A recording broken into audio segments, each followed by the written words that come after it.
The Bryce render engine has certain strengths and weaknesses, and playing to its strengths will allow you to produce nice renders in a reasonable time, and being aware of its weaknesses will help you avoid situations where you will get undesirable results or the render is going to take a very long time.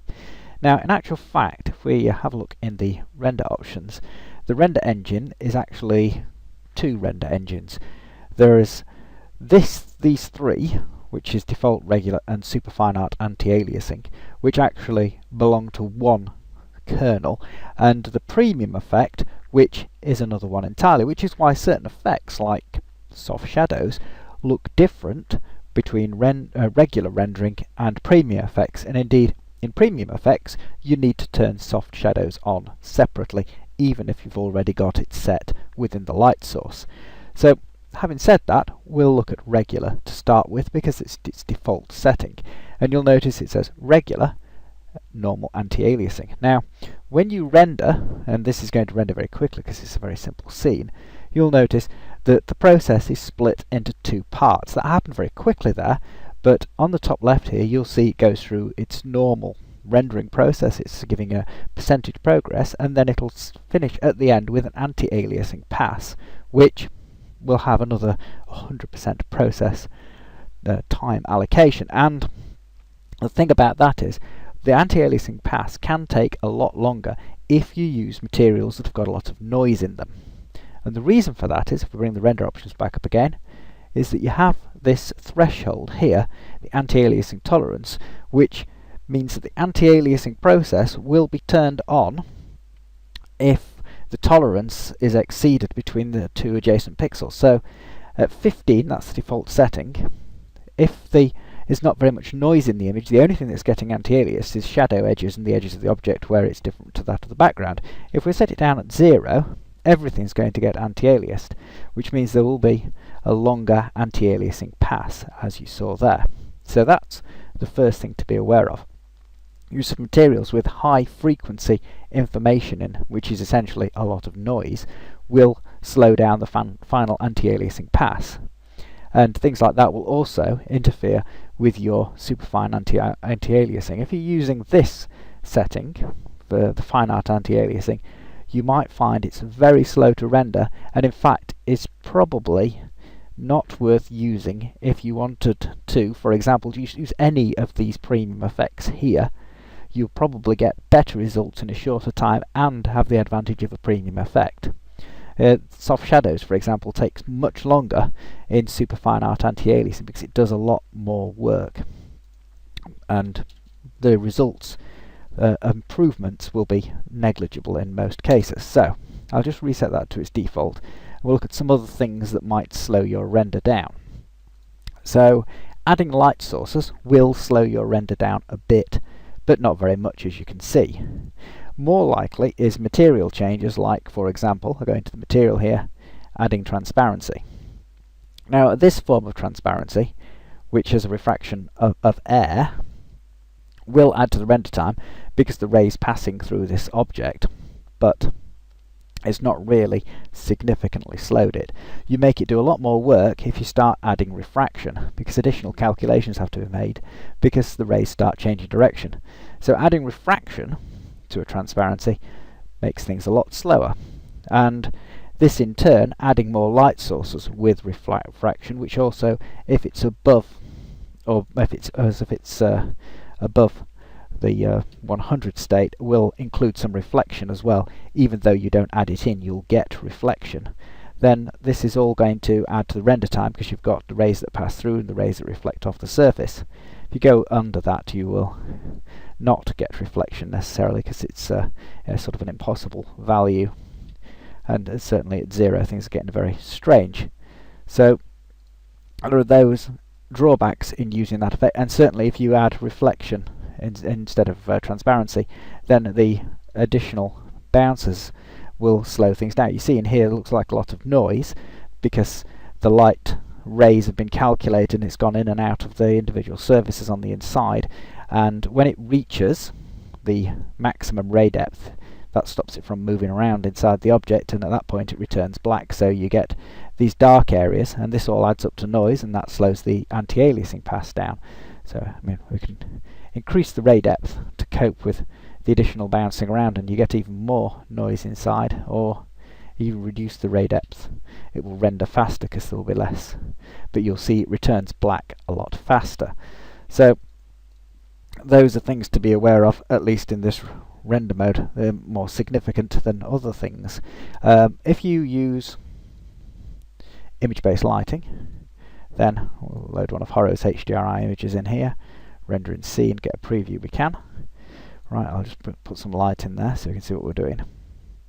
Then the quality setting here, although you don't get it displayed in this, it doesn't vary the quality in this preview, will affect render time. So increasing the quality there will increase the number of simulated light sources. I'll just reset that material. So I was going to mention, if you use specularity instead of reflection, if you get away with that, if you want a plasticky material, then that will save you some render time, but HDRIs don't produce much specular effects, which is why this still looks dull.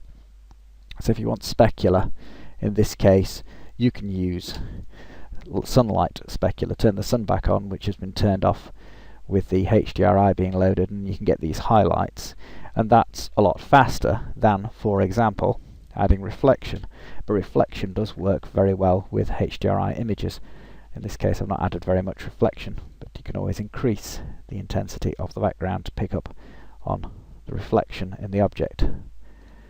So you can see in this case you're getting quite a lot of effect, all these highlights, the material looks quite glossy, and the overall increase in render time is still quite low.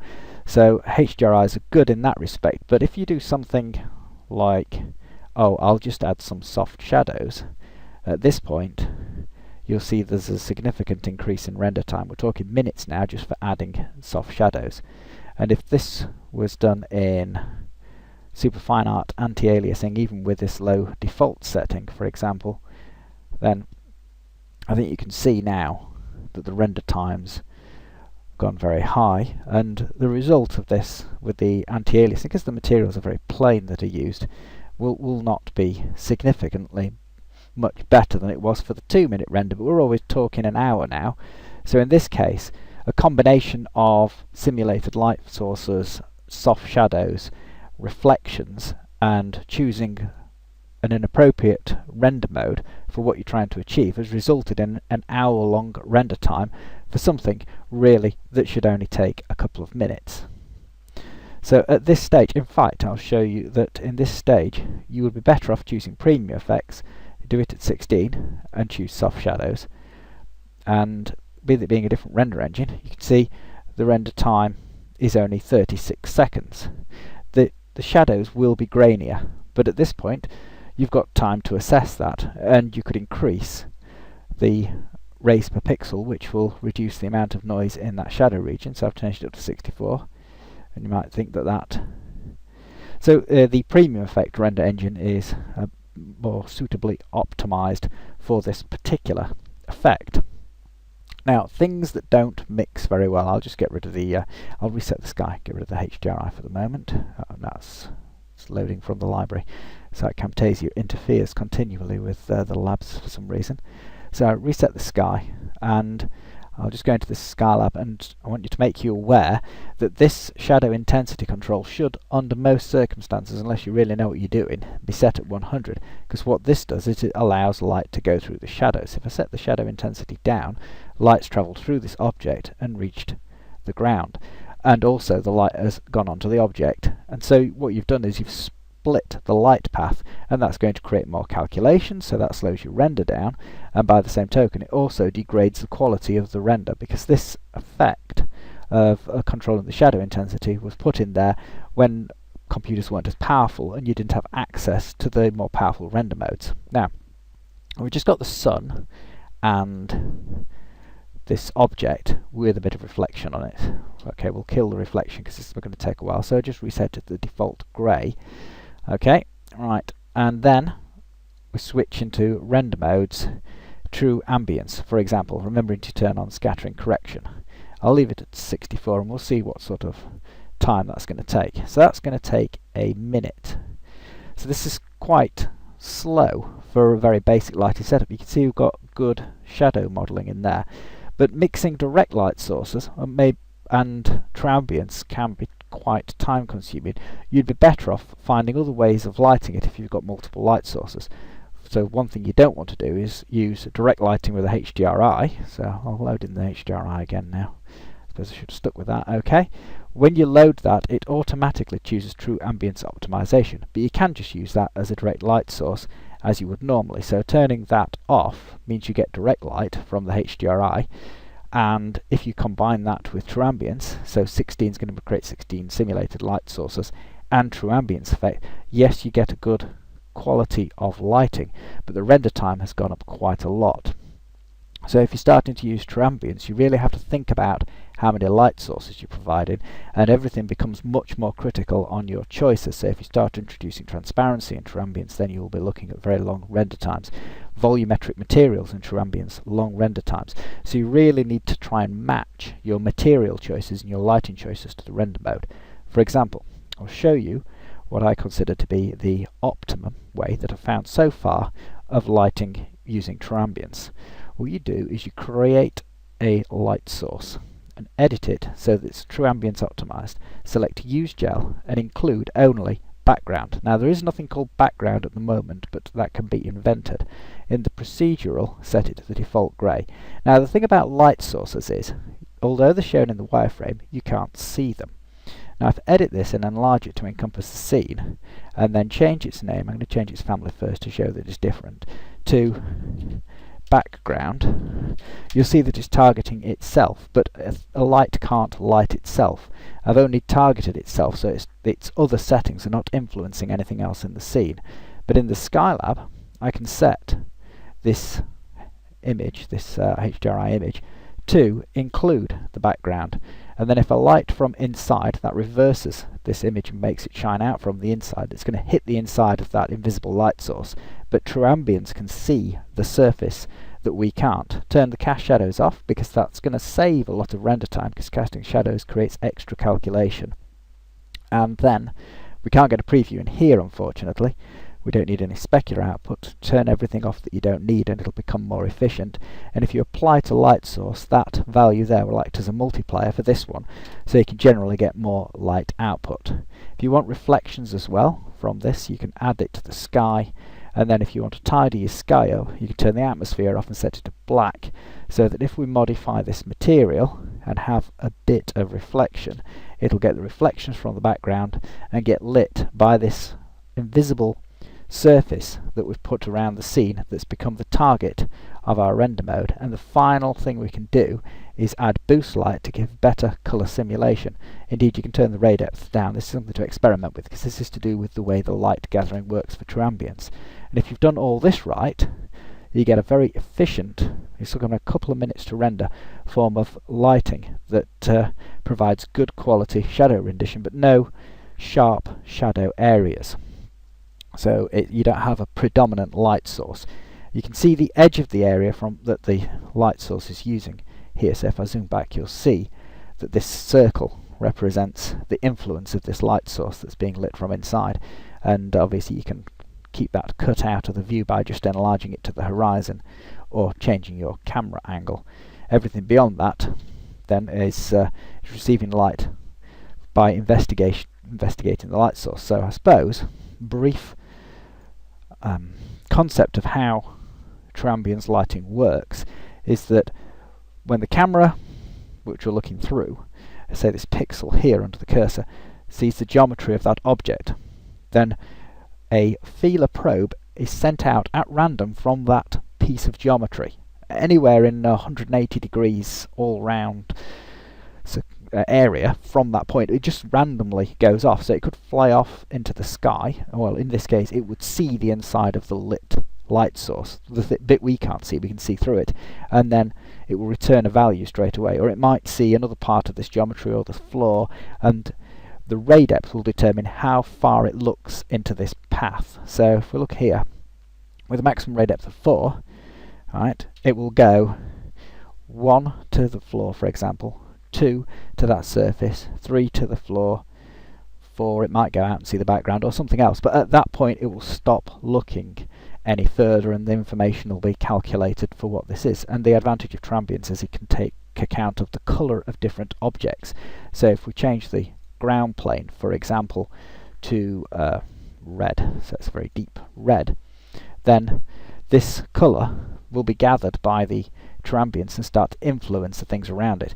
These bright spots in the background outside the light source, this background is also operating as a soaking up of stray rays that it's gathered from the HDRI image, because this has been set to the default material by hitting that button, and this casts a shadow, and its shadow is 100% because I set that in the Skylab to be 100% shadow intensity, because this is not just the sun's shadow intensity control here, this is the global shadow intensity of all light sources.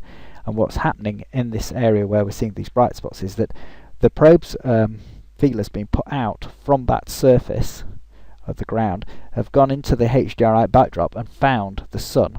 And because the high dynamic range image, the sun can be 3 million times brighter than the next adjacent pixel. Then this pixel's overwhelmed by receiving that value, and no further amount of sampling will ever really make it recover from having seen the sun. It's looked into the sun and it's picked up that very bright, intense point as part of its sampling. And so this is what's happening here inside, is that this is cutting it off from the light and the sampling of the light sources, because when you use Ambience optimization, for example, if that was set, which would create sample zones within the sky. This has already got 16 simulated light sources, but that's been cut off. But those areas still exist within the sky to be sampled just as an image, because we've added it to the sky. If we turned the image off, didn't use it as a background, that noise would go away, but we'd still get the light inside, but we wouldn't get the nice reflections we were having on this object, which is why I've added that to the sky. Then when it can sample the background, that's when you get the risk of the noise. And the noises tend to be enhanced by the boost light, because this alters the point at which the values it's returning are clamped, and that you want the boost light to get the best colour rendition for the background. Otherwise it tends to boost all the figures to the very end and things just turn white if they have white, but that's covered in another tutorial. So really, in essence, what I'm trying to say is, although I've gone on about the Ambience a bit more than I expected to, you need to choose your render mode to match the kind of scene you want to produce. So, to summarise, if I can, regular modes are good for landscapes. You don't tend to get a lot of problems where you have colour transfer between two adjacent objects in a landscape. For lighting a terrain, for example, HDRI images are very good because they provide natural lighting. So you're outdoors, if you've got outdoor HDRI image, do not use soft shadows. If you can add other light sources, say if you wanted to do a sunlight, okay, well we'll just get rid of this light and reset the sky, right? And then remember what I said about this being wanted to be 100 there for the sun shadow intensity. So if you wanted a soft shadow here, I'll just change the render mode. And remembering, if you're using soft shadows that's set with the sun, oh god, dear me, I've interrupted myself again. Soft shadows, 100% on the sun, and it's not set in the render options. So we've just got Ambience. This edge will remain sharp. If you turn it on here, then you'll get the effect and it's softened. But that effect won't be the same effect if we turn to regular rendering now. Bear in mind we've got the sun softened. The softness will vary because the render engine is different. But this has slowed the render down considerably and unnecessarily, I feel, because you could get the same effect from soft shadows just by putting more light sources in, or using one of these new light sources here, like a dome light. That gives you lots of light sources. So you could locate the sun in the sky wherever it happens to be. So if you can find the sun in the sky, if you go onto the sun rollable, hold Control and Alt and double click, you can use that to find it in the wireframe. Whoops, I didn't mean to turn that on. So that's Camtasia, right? Widen the field of view. There's the asterisk that represents the sun in the sky, instead of having sunlight output, so we disable the sunlight and create one of these dome lights, for example, which is occurred in the world center. I could enlarge this, place it in the main view, pick it up and drag it out a bit so that it's far away from the scene, so it seems like a distant light source. Place it up where the sun is, edit it, and we'll turn the value down. I don't need specular for this, but if you had some specular objects you perhaps would. I'll render in scene, you can't see very much, turn to none, fall off, so 4's about right. Then because it's got 16 light sources in there, I'll just record that camera position, swing around to where I was, and move the view back in. Okay, so by enlarging that sphere, you can create a soft shadow effect. I think you saw a bit of it just now. I'm just moving the camera so you can see it a bit better. That renders a lot faster. You see this banding in the shadow, but then again that really is quite a soft shadow. You can always edit the light source and increase the number of light sources in it, so I've put 64 in it there, and then you'll get quite a high quality effect without having to engage soft shadows, and you can control the size of the effect, the speed of the effect, by lowering the number of light sources, and the size of the effect by reducing or increasing the size of the light source itself, and then it renders a lot faster. And if this ground wasn't as plain as it is now, if it was a texture like a terrain, then that would hide the bands. Likewise with HDRI images, if you're using that to light the scene, then you can disguise the number of bands by just having noisy materials on the ground, bearing in mind that noisy materials are going to slow the anti-alias pass down. So while it might seem to be working quickly for now, then obviously it'll be slowed down. I've still got the other light source up here somewhere. I'll just get rid of that so I can balance this out. So here we go. Put some light in here. Don't seem to be having shadows for some reason. Why has it got no shadows there? Or maybe it's just the preview. Oh, there you go. Switched them back on, that's all. Right, so you can see there's some shadow bands here, but those can be got rid of by either turning the quality up or just using a different material on the ground where you don't see these effects. So for terrains and outdoor scenes, that's fine. For still life, I would recommend exploring premium effects, because you want depth of field for still life to give you the impression that you're dealing with something quite close to the camera. And you can get to use true ambience, which when you're dealing with small things in controlled lighting environments, you tend to colour transference and blurry transmission and blurry reflections for nice material effects, and of course soft shadows, which you've covered. And in premium effects, that's more efficient than doing it in fine art anti-aliasing. The other thing about still lifes is the surfaces tend to be a lot, the materials on the surfaces tend to be a lot less complex, a lot less noisy, so you need other lighting solutions to hide the way that, say, HDRI images works, which you can get very nice lighting effect from HDRI images. Particularly in this case, an outdoor one probably gives more shadow banding problems than a very even one, which you can set up for yourself to test just by turning the atmosphere off, set the sky to fully white, and then use sky. In fact, it's probably better to use sky dome only, and this will guarantee that all the simulated light sources end up in the top of the sky.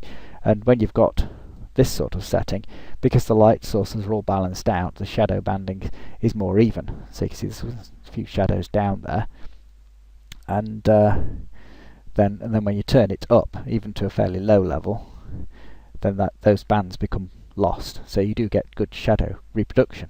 So there you've got the choice between using direct lighting from image-based lighting or going for like the obscure lighting method, where you create a light source and light the inside of that light source, which is covered in depth in other tutorials. So that's sort of your two choices there, being your still lifes and your landscapes. If you're doing abstract stuff or things with complex materials, then any of the render modes, just look at the materials you're using and use that to decide. So if you're using a lot of transparent materials, if you've got a lot of like if you're putting something in like in a mirrored box to create prisms for abstracts, then you're probably wanting to avoid the premium effects because of all the additional calculations caused by the reflective materials. If you've just got one reflective material and a lot of plain materials, then it's not such a problem. But if you start putting your entire scene in a mirrored box, then obviously a lot of extra calculation comes in. Now, if you're doing figures, this is another difficult area, really. Because Bryce lacks subsurface scattering, then you're going to need an all-round lighting solution, because as soon as you start putting intense light sources in, then the skin doesn't look right, because you expect so much of the light to go through the skin, come back and change the colour of the skin, and it just doesn't happen. So in that case, probably Ambience is going to be the way you want to go, and because skin's not really reflective, that's quite handy, and it's not having it transparent. So for figure work, you probably want to look at doing Ambience renders, but you've got to bear in mind that you need a fairly fast computer for that, because it is a lot more intensive. When you're setting things up, of course, you have the option when using premium effects to go down to 4 rays per pixel, which will create quite a noisy render. In this case, because things are set up with the lighting, you can't see that noise, but it will be quite noisy depending on the lighting method you use. I'll reset the sky and just do a quick explanation of that. Reset sky. Now, because it defaults back to shadow intensity 90, remember to turn that up. Now let's have a look. Okay, render options, true ambience, that will provide some noise for me. So yeah, you can see that's quite noisy now, but you get a general impression of how it's going to be. So if you set it up with this, then for your final render, you've got to consider that every time you're going up here, you're sort of like doubling the render time almost. You can see now, this is, even for a simple scene, it's a quarter of an hour. I mean, you will have very good shadow reproduction in these areas, but you've got to consider, is it going to be worth it to get the effect out of this method that it's providing? So that's the other thing. Ambience really works well with complex objects, particularly matte objects, and because it allows the simulation of light getting inside the geometry. Terrains are perfect for image-based lighting because it's a direct lighting method, and terrains tend to be crinkly but not overlapping, so when the light comes in from the light probe, then it's coming down directly as if there was lots of suns in the sky, but unless you've got overhanging cliffs, you won't detect the fact that the light's not getting in under the cliff. As soon as you've got overhangs, you have to start putting additional fill lights in to explain light that might have found its way from bouncing off other objects in the scene. So you can simulate that by putting the lighting in yourself, which will be more efficient in that case, or you can use Ambience, which will be type brute force method, but will give you a better simulation if you can set it up right. So that's quite a long-winded talk on rendering, really. So anyway, if you're interested in that, which I hope some of you are, then that's really the end of the tutorial on that topic, and I'll call it a day. I don't know, I'll just render this. I wish Windows would leave me alone. Anybody who knows how to turn this function off on Windows that keeps telling me to reset my colour scheme and then finally forcing me to do it, that will be nice to know. Right, thank you very much.